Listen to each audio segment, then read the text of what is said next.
La France, quand on parle d'autisme, voit un autiste profond, incapable de communiquer avec les autres. Les entreprises doivent comprendre qu'il y a de grands bénéfices à employer une personne Asperger. Je m'appelle Francine Stonzé, je suis cofondatrice d'AspiJob, qui est un service d'insertion professionnelle et de maintien dans l'emploi pour les personnes autistes Asperger.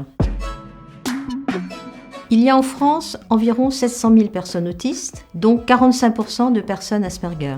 Le taux de chômage des personnes Asperger est de l'ordre de 80%. Ce handicap se manifeste dans le travail, comme il se manifeste d'ailleurs dans la scolarité, par une très grande difficulté à comprendre son environnement social. Quelque chose qui est très simple pour un neurotypique, rentrer en relation avec les autres, comprendre ce qu'on leur demande, s'adapter aux nouveautés, et pour les autistes Asperger, extrêmement difficile. Il s'agit donc d'aider à faire en sorte que ces motifs d'exclusion soient pris en compte et adaptés pour permettre une inclusion dans le travail.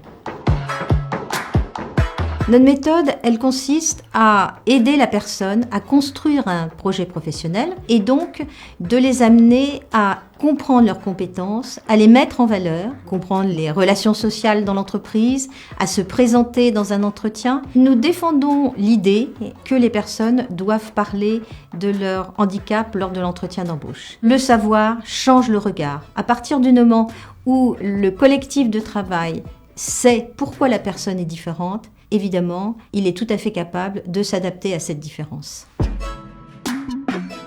Les personnes Asperger ont toutes des besoins différents selon leur personnalité. Il y a néanmoins des constantes dans les besoins. Prendre en compte les problématiques sensorielles, c'est-à-dire créer un environnement qui permette d'avoir le moins de bruit possible et souvent le moins de lumière possible, et créer un cadre de travail qui soit structuré afin de leur permettre de bien intégrer ce qu'on va leur demander dans les tâches qu'elles ont à faire.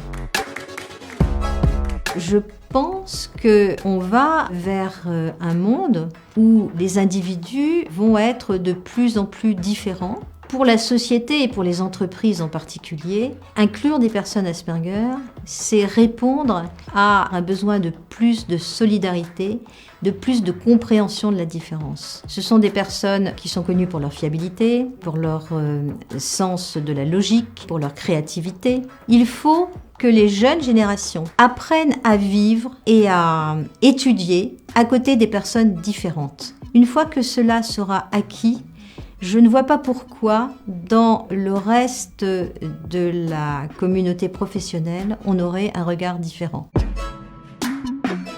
Une grande partie de l'environnement professionnel et économique français a sombré depuis la crise de la Covid. Et comme d'habitude, ce sont les faibles qui vont payer le plus lourd tribut. Je suis néanmoins positive. Les personnes Asperger ont souvent une très grande appétence pour tout ce qui est les activités numériques, les activités scientifiques. Et ce sont des secteurs dans lesquels on va continuer à avoir des besoins gigantesques. Je suis personnellement convaincue que les personnes Asperger vont avancer dans la société à partir du moment où elles prennent elles-mêmes en main leur destin.